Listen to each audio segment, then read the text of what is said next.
Yeah. What up, y'all? We in here again Preachers Hour podcast. with your boy Brandon Jackson.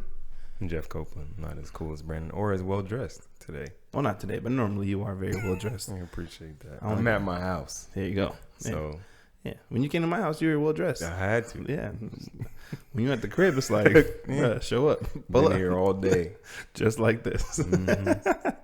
I actually took a shower, and then I got out the shower, and none of my comfortable clothes were clean. So then you got to get all the way dressed. Dang, I gotta dress up.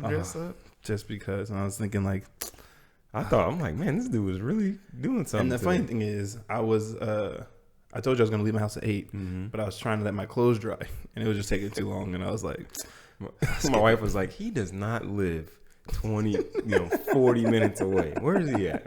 I was going to text you. I was like, hey, bro, man, your house is 40 minutes from my house. I just want you to know that. I've been to your house from my house. There's no way. This doesn't add up. 40, I was like, just, What route are you taking? the long way. Goodness. I took the 41, and then I got off on Bryant, and then went to In-N-Out, and then I came all the way. So, taking the long way, it's going to take 40 minutes. Yeah. People don't think about that. But anyways, what are we talking about today, Jeff? Opening up the church. Opening up the church. Are we returning? So today, literally today, that's literally going to be the title of the episode, by the way. And I put a question mark at the end. I'll have to show you in the notes. But anyway. Dope. So literally today, Tuesday, May 26th, is the official end of the shelter in place in Fresno. Yeah, let's go. We are free at last. Free at last. Are we, though? I don't know. So it's funny. We just got a longer leash. It's funny because a couple of days ago, maybe it was even yesterday, I got an update. And I had been I've been following the news a little bit on this whole thing. But I remember last week, Trump said, churches need to reopen their essential whatever. And a lot of, obviously it's a very political move. No doubt. He knows what he's doing. So the right was very excited. Conservatives are very excited. Democrats are like, oh, here we go.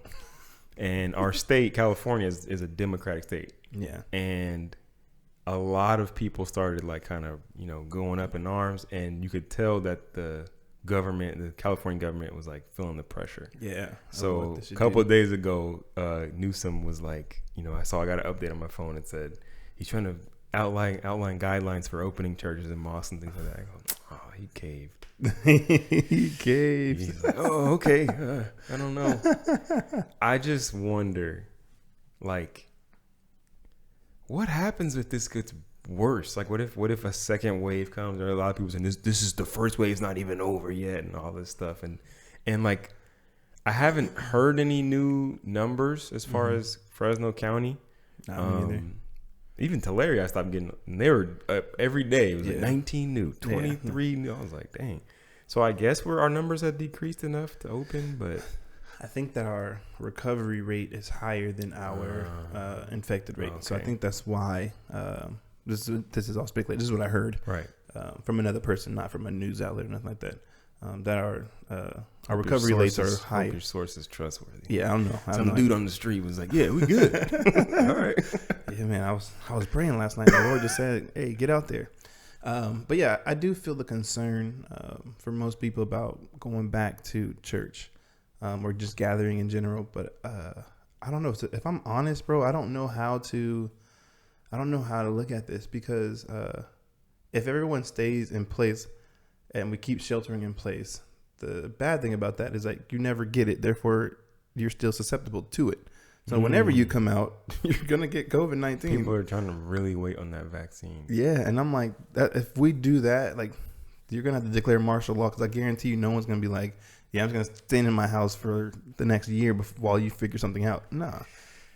So it's just people are like, I'm not taking that vaccine. And then trust. That's another thing. It's I'm not against that either. I'm not a conspiracy theorist, man, but I'm like, yo, this is too suspect that you. The funny thing is, I'm like, now let me let them work the kinks out. That's not how vaccines work. It's not like they're gonna send out an update. It's software. Yeah, this one fixes all the bugs. It's the new version 3. The bug fix. Yeah, it's not. They're gonna send out a patch. It's not 2K. They're gonna patch it. That's how, I never thought about that. So I was like, oh dang, I'm not getting the first batch. Yeah, let me see how the side effects go first. See if they work this thing out. And that's another thing, man. Like, there is so much that goes into creating a vaccine and like it being readily accessible to everyone. So it's one thing to find a vaccine. That's the first challenge. Manufacture it. Then you got to manufacture it, not just for one state, not just for one country, for the world. Yes, the world. And then on top of that, which I just found this out, doctors or scientists own the patents to vaccines. Come on, man. It shouldn't be like that. It's crazy. They like, well, we got the generic version of things. Which is funny because like there's generic medicines. So it's like, okay, if someone has like created the cure, then that person like owns the patent to that cure, and then they can distribute it. But then they can charge whatever they want for it. And Come on, bro. I'm not Save the world. Don't be like that. No, I'll save the world for like a trillion. I got to be on the Forbes list If afterwards. you can give me $1 trillion, I'm straight. At least get me up there with Jeff Bezos, and we straight. Man, that is crucial. Well, yeah, so there's a lot about that, but as it pertains to the church, man, I don't know, man. Today I voted with my church to not open, which was a very interesting vote because we voted the wrong way the first time, and people were really furious, and then we came back and everybody was on the right page.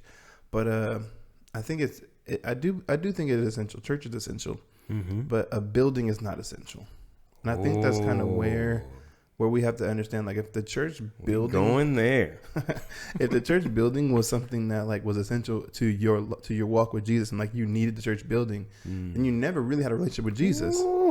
So if that's like a real thing, Brandon, going back to our first episode, man, here's is church dead? But if your view of church is the building, then yeah, church died for you. If that was your view, church really died for you. And you just kind of God wanted it to die too. Man, it was like that. That which is weird because I was even listening to this, the Bible Project's their video on the Tree of Life. Oh yeah, and which is I watched it like 6 times. Oh yeah, like, that thing is the podcast. Oh, I forgot about the podcast. Yeah, it's crazy. But I was listening to that. I was watching and listening to that video, and in that video, it talks about how the children of Israel, they continue to make idols. They continue to make these trees of life that they create on their own, and it becomes like their center, or it becomes their world. And like we've done that to church, to buildings. We've made like what we use to worship God, the God itself. Yeah, which is crazy. I never thought about that. And I even listened to Tony Richard's Instagram thing. Oh, it was one of the greatest things I've ever heard. I was like, yo, my dude is like really spitting like truth here. Yeah. He cusses a lot, but when after you like get past the cussing, you're just like, there's truth in there, man. He gets it. I don't question his salvation. Not at all. That's the funniest thing about somebody like that. Yeah, he's super real. Yeah, so if you get a chance, check out Tony Richard on Instagram. That's his handle, Tony _RI Shard. Apostrophe Shard. So if you want to check it out, but the thing is, what he was talking about is, we have made creation idols. We have made creation in the place of creator, and that has like, almost cussed. That has really messed up the way we think. It messed up the way that we view God, and consequently, it's messed up the way we view church, and it's messed up the way we view ourselves. A lot of people don't realize the reason why God says like don't make idols is because the same word there's only one word in Hebrew for both idol and image. Oh wow. It's the same word. So the reason why God says don't make any images of me, because I've already done that. It's freaking you. Yeah. So the images of God already exist, and nothing in nature can fully encapsulate God. No. The closest thing that can do that is us. And especially us in a collective, like exactly us on one when accord. We come together, that's when we can really encapsulate God. But I think that's true. The church buildings have become idols for us. Yeah, clearly. I was listening to a song by John Bellion, dude. Yeah, so I was listening to Stupid Deep. That song is Stupid Deep. But after that song is The Internet. And it talks about Brandon, bro. I was about to text you. You need to listen to the song. The internet. It is so deep. It's like literally everything went to oblivion when we all became famous. Woo! I love that song. All of humanity is now famous. Like you have literally your thoughts. You can get them out to whoever you want. Man. Like everybody knows what you're doing. Everybody and we have become so self-centered. Yes. To where like questions about should we reopen church is a thing. Like if church was always in the home, it would have never been like. First of all, it would never closed. Exactly. Second of all, there would be no such thing as reopening it because church would have been in your home and in the place where it's supposed to be. Yeah. And Jesus would have been where he's supposed to be, and your alignment to him would have been right. But because we are so self-centered, we have like these concerns, which not just affect us, but it affects the people and the community that we're in. So if you say, I don't want to open church because it's not safe, and then someone else says, well, in my house is going crazy because my husband's abusive. I just need a place to get away from him or to get away from my kids because I'm going crazy. And like the church is a place where I can like dwell on God without interruption. Now it's like, okay, I'm not sure. Like, I don't know what position I should stand on.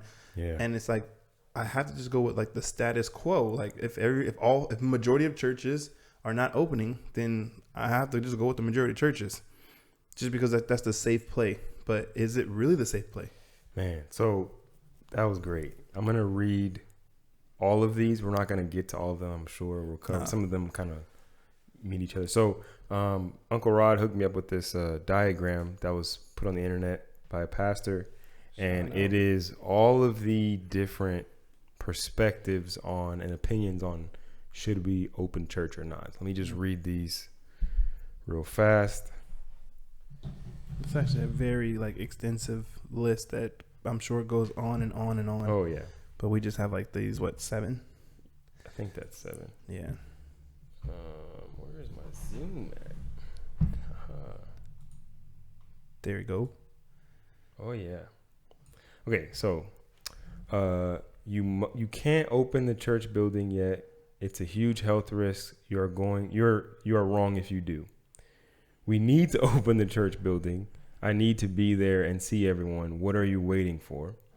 Don't ever open the building again. Home is so much better. Amen. My family is going to stay home for a while before coming back. Sorry, can't be there. Here are the 25 things you need to do if you want to meet in your building again. My wife, husband, dad, grandparent, uncle, sister, brother, niece just passed away from COVID-19. And this is the last one. It is all a big hoax, conspiracy, a media frenzy. Read this article, this link. Don't be afraid. So pastors have to deal with all of these different perspectives and this is why I can't be a senior pastor. Heck no. There's no way. Like you would never catch me making.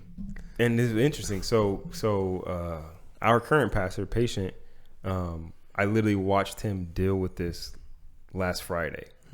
So okay. So we had our Zoom meeting on Friday, and he did a really good job teaching and preaching. He didn't just preach; it was really good. And we had talked before about opening AV back up in the garage on June 5th. And then one of our sisters like raised some very valid points and concerns. Yeah. And Patient, you saw him like kind of have to process this, and then we kind of talked after. He was just like, I'm really glad that God has given me a lot of different people who can see things that I can't see and bring things to my attention. But it's just interesting and tough to be a senior pastor and have to deal with this situation and make decisions that, you're worried about people's lives. You're also worried about people's souls, salvation. There's just a lot of things to consider, and you want to meet everyone's need, and you can't because they're literally opposing each other. You know, different it's a tough sides. situation, man. You can't have both sides of the coin facing up at the same time. Dang. Okay. I know. I just thought about that.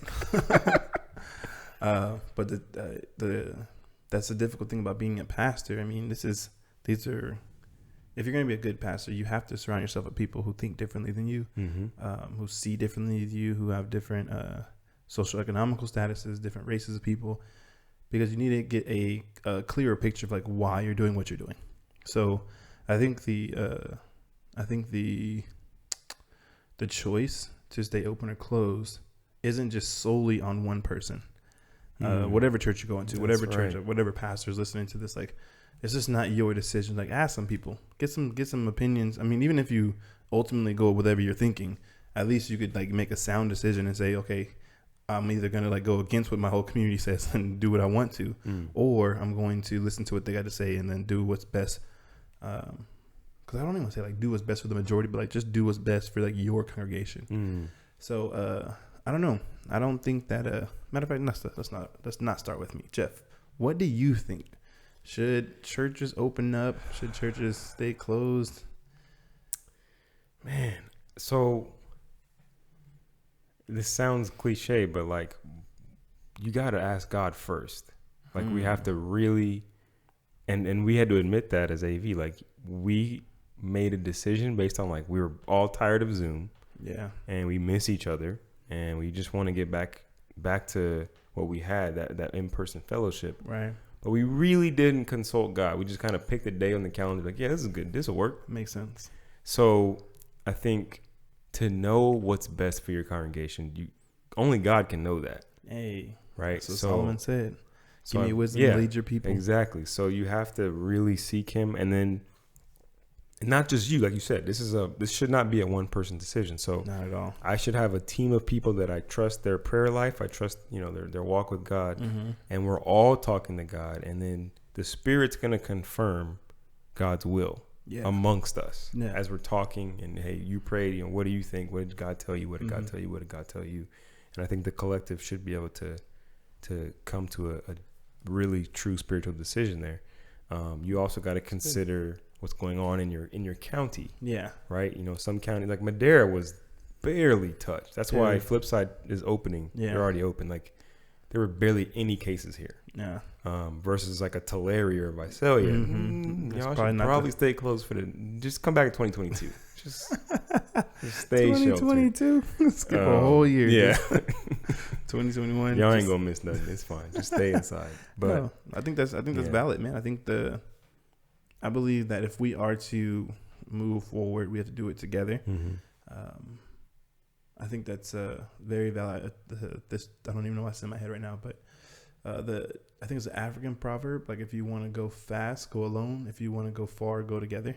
Ooh. And that was like in my heart. It's like, okay, if you want to do anything that's going to be long lasting, you have to do it as a collective. If you're going to make decisions that are going to be long lasting, do it as a collective. That's why I even think like when you're like you just went through a home buying process, but like you and your wife went through that. Not just you and your wife, but like you leaned on the information from other people who've bought houses in our family. So it's like there's a many of people pouring into the situation for the long term. Yeah, because you got to think about like this is not just going to affect now. So churches that want to open, you got to think about, okay, if you do open your church and someone does get sick, number one, your church can get sued and your church can get shut down. Number two is you can start another pandemic or another outbreak in your community to where everybody has to go back inside. Yeah. Everybody, like stay-at-home orders come back, and now everybody has to suffer the consequences from you opening a church. So for me, it's like, okay, if you stay closed a little bit longer, the people who really want to gather, I would say like you figure out something for them. You figure out something for the people who really want to be to gather in one place or whatever, and to have those people come 10 or less to a someone's house and then someone preach and like do that and take do that all the everywhere. Precautions, yeah, man. Hand sanitizer, all that, 6 feet to help with that. But for the majority, it's like, okay, waiting a little bit longer, yes, it sucks. Yeah, it really sucks. But in the long run, when people feel more comfortable, or at least to the point where someone can't sue you because someone got infected with COVID-19 in your facility, then like that's a good time to go back, because we don't want to be a hindrance. And I don't think that COVID-19 has been a hindrance to the church. Man, I honestly don't think that. I think it's actually been like an accelerant for the church. Bro, I think like we've seen in the Bible, we've actually talked about this, like persecution usually leads to progress. Yeah. You know, the church in Jerusalem got scattered, and then all of a sudden it just turned this horrible situation into a great thing. I know for us in AV, because of Zoom, we've been able to have people from Africa on there. Yeah. You know, my brother Connor Caldwell was on last week. Oh, word. Yeah, it was great. He go. texted me before. I was like, "Hey man, I even seen you." I sent him the link, and he hopped on. He loved these. I'll be back next Beth week. got on from Alabama. Dude, all the way from Alabama. Our sister Beth, and it's forced us to learn new skills on how to make this thing work. Okay, we can't do this. We trial and error. Yeah. And it's just, it has led to creativity, and you have to actually fight harder to be close, right? Because of Zoom. So it's forced us to really make sure our relationships are tight. Yeah. And checking on people who you wouldn't normally check on, which I think was fantastic.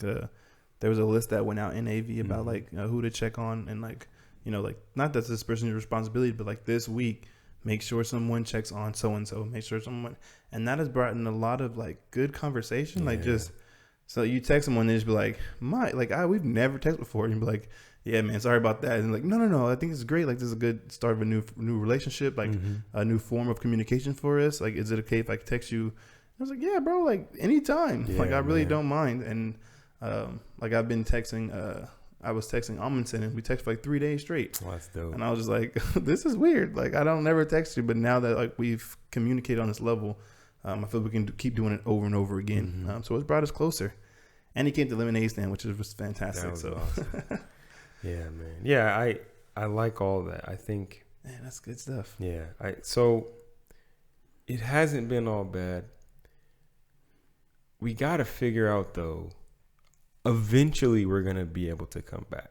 Yeah. Right? So, man, I'm just trying to think, what is it going to look like? Because some of the things on this diagram, on this list, people who lost somebody to COVID, I've been thinking about this the whole time. I'm like, yo, people did not survive this. Yeah. The reason why my family member died was this disease. That's what killed you. Yeah. You know what I'm saying? And you could have never seen that coming. Ever. Before all this was happening, that people did not know that their loved ones were going to die from this disease. And then to have people have died from that, and have other people be like, oh, it's a hoax, it's made up, it's not that big a deal. It's got to be tough, because the thing is, even if, because the truth of the matter is, on a death certificate, it's going to say COVID-19. It's very real to these people. No doubt. So even if it is a hoax, but if it's being portrayed as reality, that is their reality. And for you to say, oh, it's fake, well, fam, explain it to me. Yeah, bring my relative back. Bring them and tell the fake disease that it was fake, and then bring them back from the dead. Yeah. That's just not going to happen. So you have to be compassionate and concerned for other people. And if you have that opinion, you just got to be very careful, how you explain things, and just understand who you're talking to. Yes. You know what I'm saying? I feel a lot of people are just out here willy nilly with it's a hoax, or read this link or watch this video. Which there are a gang of videos that say stuff, and it's hard to make a sound decision on what is true and what is not. So even for me, I just have to deal with my reality. What is in my reality? I don't have anyone in my family who passed from COVID-19. I don't. I have a friend whose uncle passed away. Yeah. And to her, that is 1,000% real. So if I'm talking to her, I'm not going to talk about this being a hoax, because for her, someone really died. Yeah. And she has to process that. So I'm very slow to speak when talking about COVID-19, and you should be, as it pertains to people's lives and death. And even in reopening, there's some genuine concern from our elder board is really elder. So there's a genuine concern from the majority of our elder board, because they're all 65 and up. 66 and up. Yeah. Wow. No one's under 66 on our elder board, which is funny. It's a real elder board. But they're just one of them said we may not come back to church. Even if it does open up, we might not come back to gather with you guys. We might just stay online and then get in contact with people when we need to. But as far as like just being out, and one of them has like a pre-existing condition, and for him, like he already is on oxygen, so it's already hard for him to breathe. So he's just like, I'm good. I'm gonna stay here. It's not that for him. He's like, I've been to church my whole life. Like I'm not forsaking the gathering. All I'm saying is like, I want to spend more time with my grandkids. I want to spend more time with my wife. Like I know I'm going to die. I know I'm not gonna live forever. But I'm not trying to get taken out anytime early. Like I'm trying to get there. I'm ahead of my appointment. I'm not gonna be early for this appointment. No, he's like, I'm trying to ride this thing all the way out, which I get it. And he's not fearful. And I think that's another thing that he's like, no, I'm trying to spend time with these people specifically because I know like I think his grandson is like 19. He left the faith, so he's like really working on his grandson to get him back. Okay. So he's like, no, like I'm not gonna risk my health when I'm really trying to get my grandson's soul back to Jesus. And I was like, hey, I commend that. Like that's some real OG stuff. Like for real. Yeah, man. I think another thing I literally just thought about was like a lot of people died during the quarantine, not from COVID. Like a guy from my old church, Dr. Marius. He was 98, I think. Yeesh, Dr. Fitzalbert Marius, man, and he passed away, and like you couldn't have a funeral. They had like an online Zoom like memorial thing where everybody was like talking about him and sharing stuff. Uncle Rod's mom passed, and like they could only have like 10 people there. Like a bunch of people had to like, grieve their loved ones dying, or a lot of loved ones died alone. Right? My goodness. Like my sister-in-law is pregnant right now, and her husband can't be at the ultrasound. It's like crazy.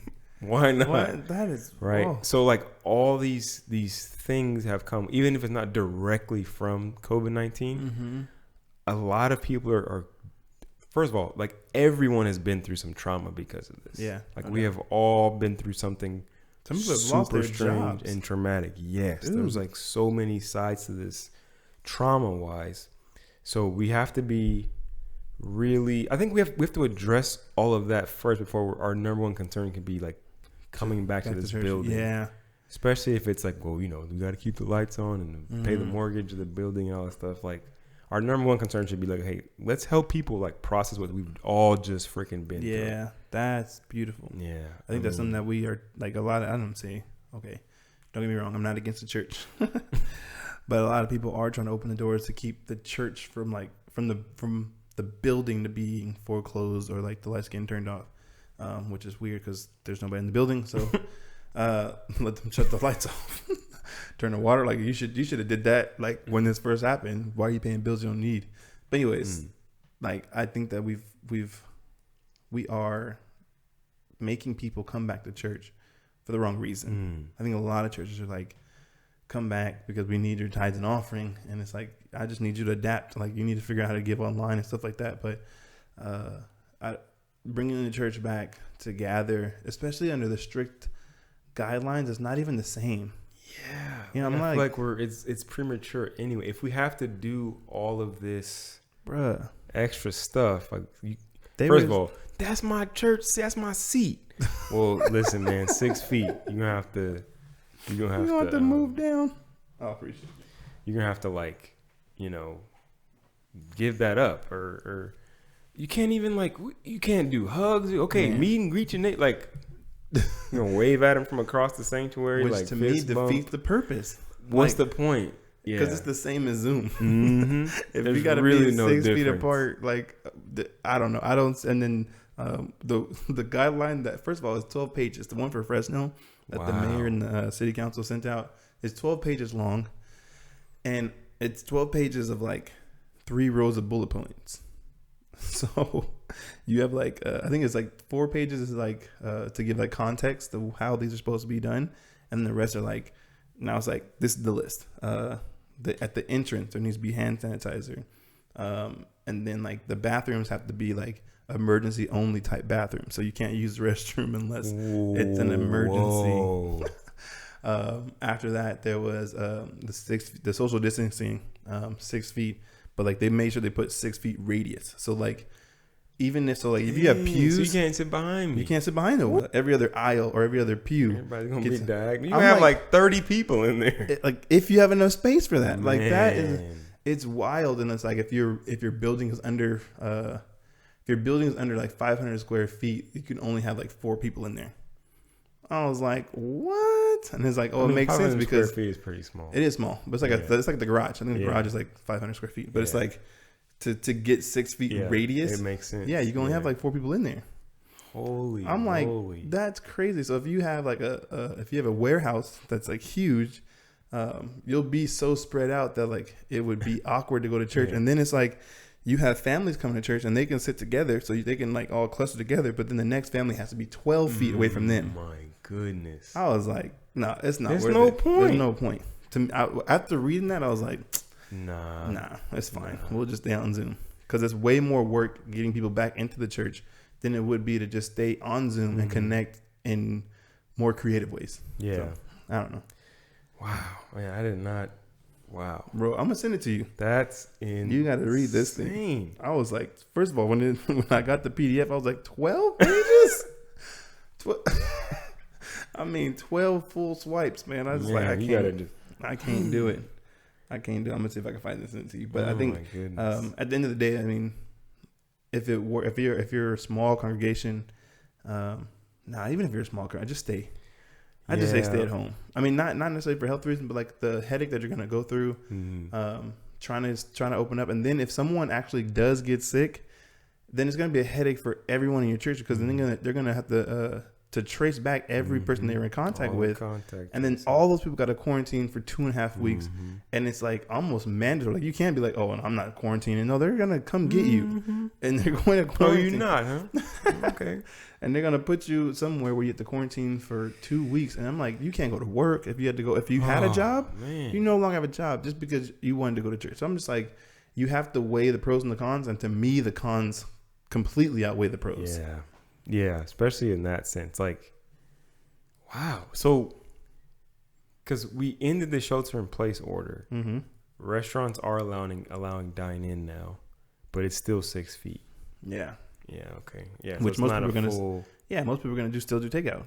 No one's going to... Yeah, I wonder, like, how long is it going to take? First of all, I don't count this. The virus is still here. It's still here. Right? So it's not like it's gone and then, okay, well, let's look outside our doors and see if we can come out. Like, which is weird. I mean,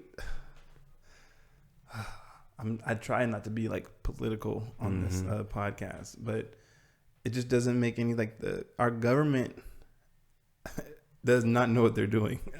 Like, and not because they're incompetent, but it's because like you've never experienced this in this way in this time period. So it's like when the pandemic first started, it was like, all right, 14 days, you guys, and then we'll be back to normal. Like everybody stay in 14 days. We can bend the curve, whatever it was, flatten the curve.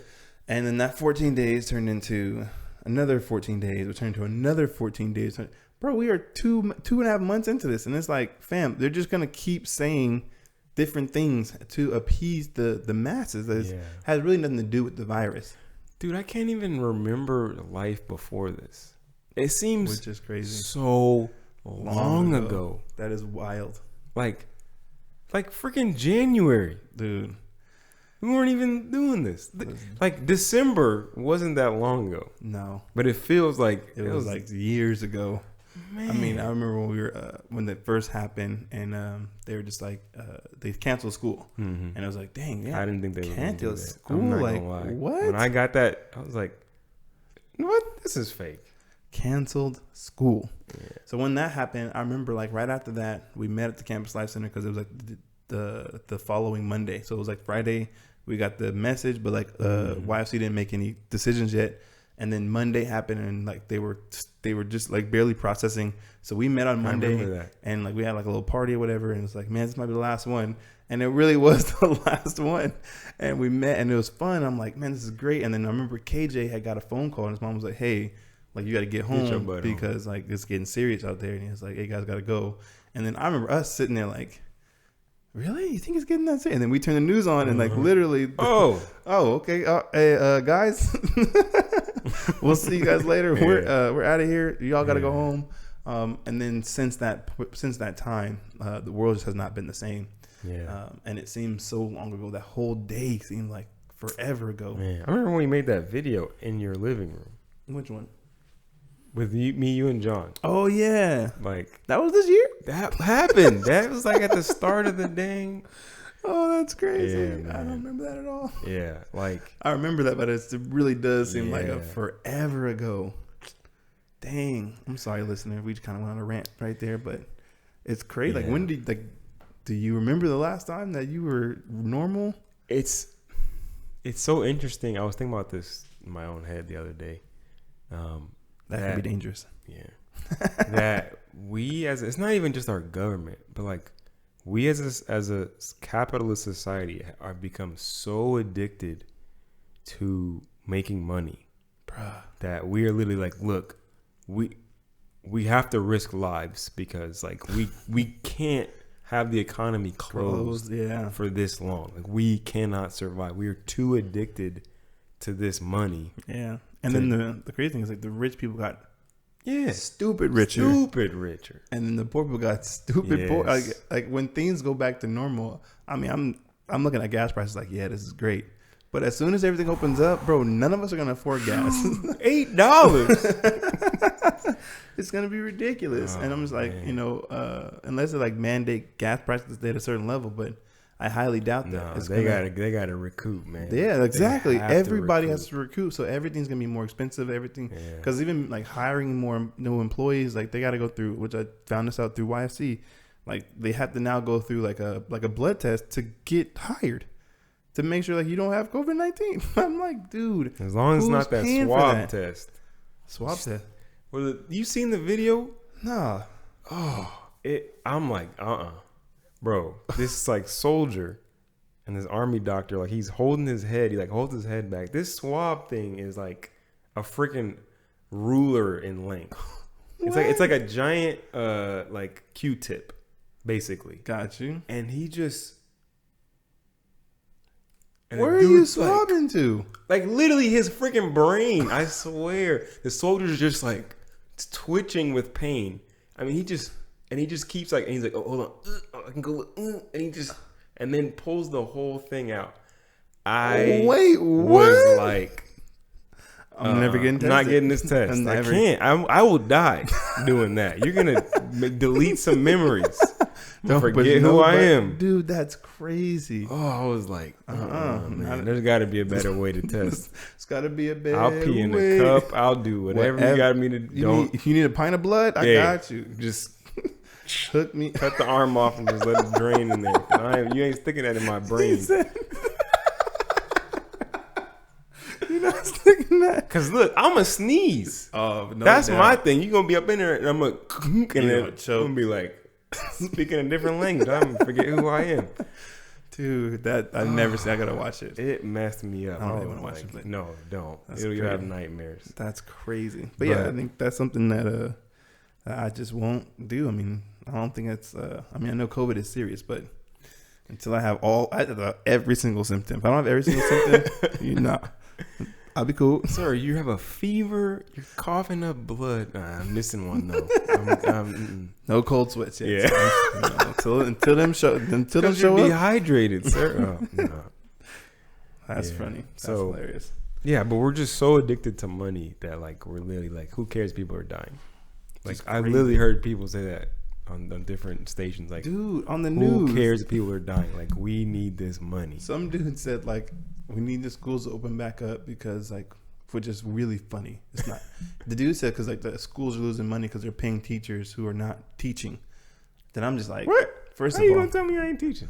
First of all, that was dumb because like you pay them a salary, so you're gonna pay them regardless. Yeah. So your budget is already set for how much. So that was like really, really dumb when he said it. You could just tell that he was just like whatever, shooting from the hip.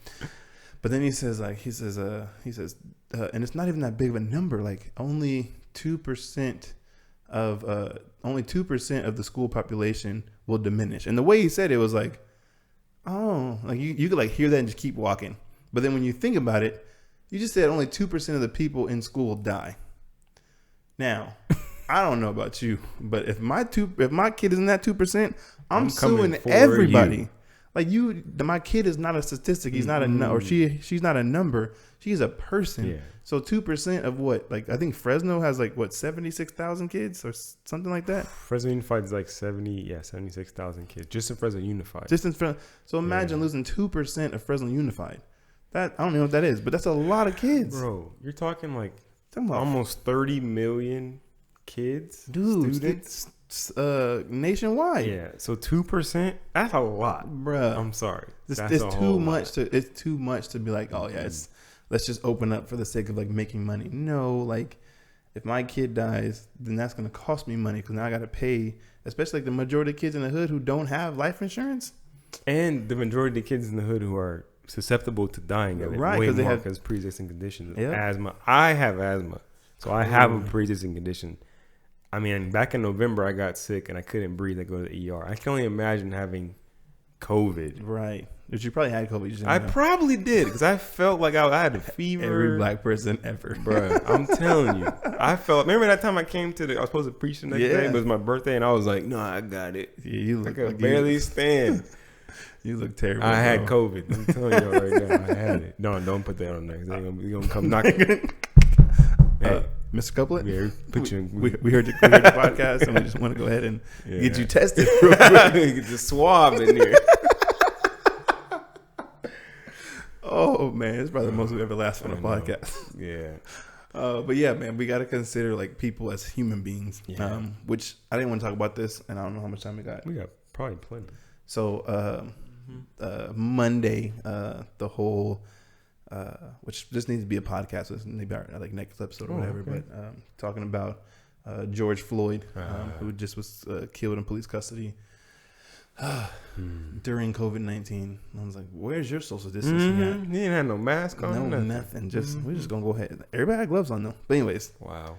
I just wanted to like touch on that for a second because I think one thing we've definitely lost as a society is the sanctity of human life. Yep, say that, man. We've like missed that. Yeah. I mean, not just in the case of George Floyd, but like in the source of like you said, capitalism. We don't see people as human people anymore. Fighting over resources and and like getting upset because they had to be told to wear masks. They're freaking shooting people and I'm just like, what the heck is going on? We have really lost our respect for human life. Dude, and which is crazy because like when I think about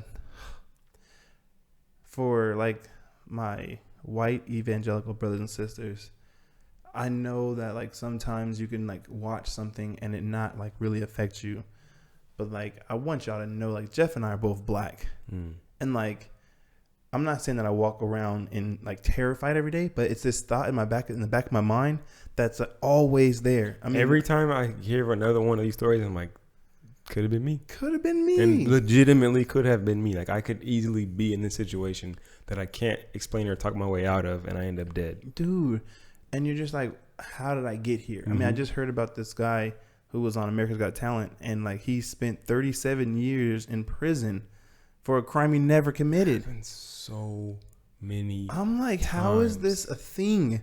Like, okay, it's so scary. Life is from God. Like you have to like think about this when you're making decisions. I don't know. I don't think that our justice system is definitely not Christian, but there needs to be something done. And I don't know if we have the answers. I'm really just venting. Shout out to Ryan for the awesome podcast a few weeks ago. Actually, it was a lot of weeks ago. Yeah. But I'm venting because like watching that video made me so mad. And then today on my way over here, a police officer got behind me, and for whatever reason, I was like more on edge than I had ever been in my life. I was just like, all right, put your hands 10 and 2, look straight forward. I'm driving. I'm just like, I have a driver's license. I have my insurance. Yeah. I have my registration. Pay taxes. Like I'm I good. Pay your salary. But I'm still, I'm like, if he pulls me over, I need to have like a legitimate, like, I don't know, like I'm trying to pretend to be white in my mind. Man. I'm like, I wish I don't want to look black. I'm like, and I hear Jessica in my mind just like, turn the music down, do this, do that. And I'm like, why do I have to feel this way? Like, why do I have to have this? As a citizen of this country. That shouldn't be a thing. As a human being. Getting the image of God. If I got pulled over, I should just feel like this officer is like literally concerned for the safety of those around me, because I'm like, because my tail light is out, because my brake lights aren't working. Like, if that's a real concern for him, then I'm cool. But if he's pulling me over and I'm not sure why, and I've already checked my car, I'm like, this could literally be my last. This could be it. This could be my last. And I don't want to think about that, because it makes me not hold the authority of police officers in the place where it's supposed to be. It makes me see them as not image bearers. Yeah. It distorts my view of them, and I'm even guilty of like not respecting his life. Yeah, man. I saw a video this morning right when I got up. Obviously not as severe as George Floyd, but this black dude was in Central Park in New York. Oh, the Cooper lady. Yeah. And like, Karen. Karen. First of all, you cannot equate Karen to the N-word. Please turn that off. Okay? Please turn that off. Oh, yeah. I'm sorry. I don't want to hear that at all. At me. No. I don't care. But this lady had the nerve. First of all, there are signs everywhere that says, keep your dog on a leash. Okay? This is the law. Since y'all always want to call on us permits and all that, permit patty and all that nonsense. Ma'am, can you put your dog back on his leash? Yeah. Stop recording me. I'm calling the cops. He's like, call the cops. And then she has the nerve to be like, this black man is threatening my life. Do you understand how serious that is? Bruh. I could die because you said that. And you're lying. You're literally lying. And my dude was like calm and collected and like speaking to you with respect. I'm like, fam, how... I'm being polite. Like, you're in the wrong. But you're in the wrong. Dude. And I wanted to, like, that video made me furious, just because I'm like, the fact that she doesn't understand the weight of that language. An African American. Google Emmett Till. Dude. Just Google Emmett Till. Because those lies lead to people dying. Death, bro. Like, I'm like, you can't say threatening my life. When he was no way, shape, or form. And you're going to keep saying this black man. Dude, this black man is threatening my life. Because you know that is an undertone racism where you can say, like, get here and kill him. And she would have been like, and no, let's not go there. No. Let's not go there. But yeah, I was watching that, and it just infuriated me. But then at our church Bible study today on our Zoom call, one of the guys on the panel, he was talking. This was on Facebook Live. He said he doesn't really think that white people or white officers are like racist.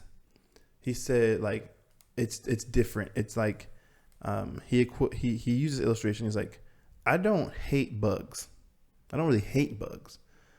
So like if a bug comes into my area, into my space, and it gets on my nerves, then like I'm going to kill it. So if a fly is outside, it's fine. I don't leave the fly alone. If the fly comes into my house, like, or comes around me if I'm outside, like now I got a problem. And if you keep coming around me, I'm just going to swat you and I'm going to squish you.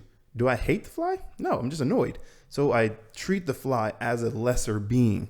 Therefore, I don't think that like white people hate black people. I don't even think that like any race hates another race. I think that they see that race as below them. Yeah. They're like, no, we're superior. I hate to say this, but that's the definition of racism. Oh. To see someone as less than human because of their ethnicity and the color of their skin is well, there you go, fam. Is racism. Jeff has deemed whoever that applies to as a racist. That's a great explanation, sir, but dude, your analogy falls flat. Whoever said that. I mean, I get where he's coming from. I totally understand that. Well, I think his point was like, it's not the fact that like that officer hated that black man. He just didn't see that black man as valuable. Yeah. And that's when you start treating things lesser than. Unfortunately, that's racism. And that is racism. It makes sense now. Thank you, Jeff, for opening my mind. But that's the thing to bring everything we just said in that tangent back to the topic. It's like that's something that's going to have to be addressed with opening church or not opening church. Like a lot of stuff has been happening over the course of this whole COVID season. Yeah. That the church needs to address. I think that's true. And it's difficult to do that when we can't meet face to face. Because you can't really see my heart. Yeah, you can't see that my is expression. a negative aspect of this whole like meeting on Zoom and things like that. It's very difficult to deal with these real sensitive topics, very complex on a computer screen. It's hard to do that. So we've said a whole bunch of stuff. I think my suggestion as a solution is I side with this. Don't ever open up the building again. Home is so much better. This has, and we've said this before, we'll say it again. This has shown the church that we should have always been in the house. It should have always been Christians wherever they're at, whatever neighborhood they're in, opening their homes to their neighborhood and having people come in and build those relationships and fellowship and worship together. And teach the word in the home. Yeah, in the home. Which makes sense. I think Paul's letter, he says, like, some of you should have been teachers by now. I think about that and it's like, I think the majority of people who've been in church, in like big church, have lost that opportunity to like really ask questions because they're just being fed. Like no one's actually teaching you how to cook. I'm not asking you like, wait, what's in this? Like, what's the recipe? How do you make this? No, I'm just like, just gobbling every Sunday. Yeah. But when you're in the home, there's no way that you could just hear a sermon and like not say anything. If it's like, I don't even care if it's like me, a neighbor I've never met. Like if I open the Bible, I guarantee you, if it's in my home, he's gonna have a question. Yeah, he or she's gonna be like, "Wait, so this like, do you really believe in this whole God thing?" Like I've talked to people who literally then think like, I've heard about God, but I've never like considered it as like logical ever. I'm just like, you think this whole thing is fake? You think people died for this like as a joke? And it's like, well, I just never thought about it. Which is a true question, but that would have never happened. You could never address that in a large building type of church. And how intimidating would you be to even ask a question like that when everybody else in the room is on the same page? Yeah, 500 people in here like, actually. So crazy. So I think that is a possible solution. Again, I'm not anti big building church. Nah. Do what you got to do. But I do think that God has given the big building church a huge wake up call. So we got to get out of that. We got to get out of the mindset thinking like the building is where God is. We are where God is. Yes. You as a believer are where God is. Yes, no matter where you go. Living stone. Dude. You are also a temple. Royal priesthood. So, that's it. Pretty much. That was a lot. It was a lot of information. That was us in this moment, in this time, just speaking. Dude, we just let it out. We just let it out. Obviously, we get stuff wrong all the time. And we'll be back to apologize. Yes, we have no problem with that. We have no pride when it comes to that. Which I think is something police officers should learn. But shots fired. Anyways, I love y'all. We love you guys a lot, man. Hope y'all stay safe out there. See everybody as human, please. Please. See your fellow image bearers out here. God created them. Yes. All of them. All the little children of the world. Red or yellow, black and white. They are perfect in His sight. Woo. Bars. See you guys. Peace.